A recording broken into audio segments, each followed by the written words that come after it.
All right, this week we're going to continue talking about brain health and how that works through energy production in the rest of our body. So you've heard me say probably before that I want to feel 18, and I do feel 18 every day.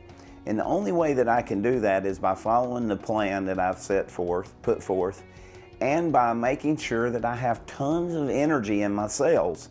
So you can only do that with a little bit of work, with a plan, with a passion for feeling good every day. And when you do, hopefully you'll be mentally sharp, because we talked about last week how if we don't have enough mitochondrial energy, or ATP, to feel good physically, we're not going to perform well mentally. We're not going to be sharp mentally. And there's research showing this. So we talked last week about the importance of getting in collagen through bone broth or through collagen protein, because of the amino acid glycine that it contains. Now we're going to talk about a neurotransmitter called choline that a lot of people are deficient in. Most are deficient in America, especially those who aren't eating egg yolks. So egg yolks, especially, again, we're talking about from pasture-raised chickens, not fed hormones, no antibiotics, no hormones, no genetically modified soy or other ingredients. But egg yolks contain choline, and choline acts as a neurotransmitter and is a precursor to acetylcholine. And acetylcholine is a very important neurotransmitter in our body's what we call parasympathetic system.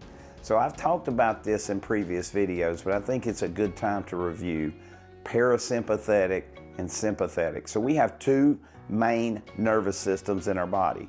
We have sympathetic nervous system, so think we're running around, we're in a hurry, we're in a tizzy, we're yelling at folks, we're thinking, what do we have to do next? That's sympathetic. Fight or flight. Think fight or flight. The bear's coming, you got to fight the bear.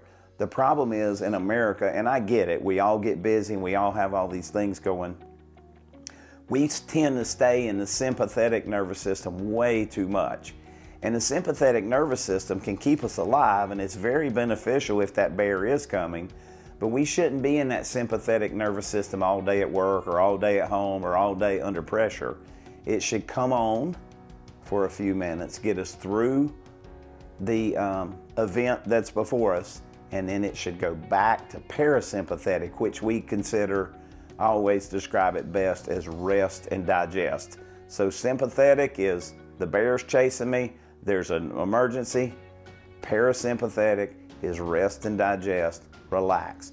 So most of our lives should be lived in parasympathetic. Unfortunately, a lot of us are guilty of being in the sympathetic nervous system way too much, which can lead to a lot of problems because it creates a lot of stress, right? So one of the ways that we can help our parasympathetic nervous system work better is by getting in sufficient amounts of choline, which again is a precursor to the neurotransmitter acetylcholine, which helps just calm the system down.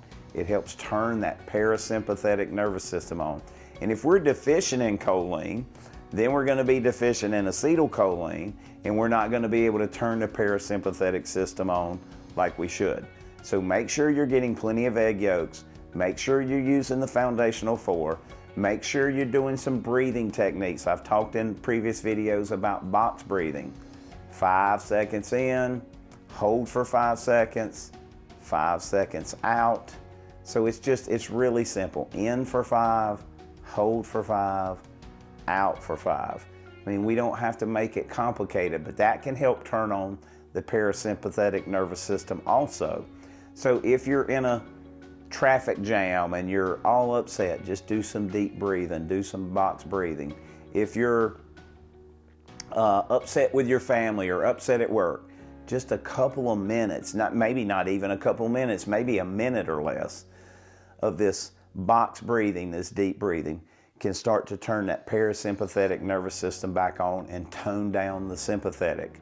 So choline through egg yolks, glycine through collagen. So let's make sure that we not only take care of our physical bodies, but maybe even more important is that we take really good care of our mental health, of our brains. So we'll see you next week.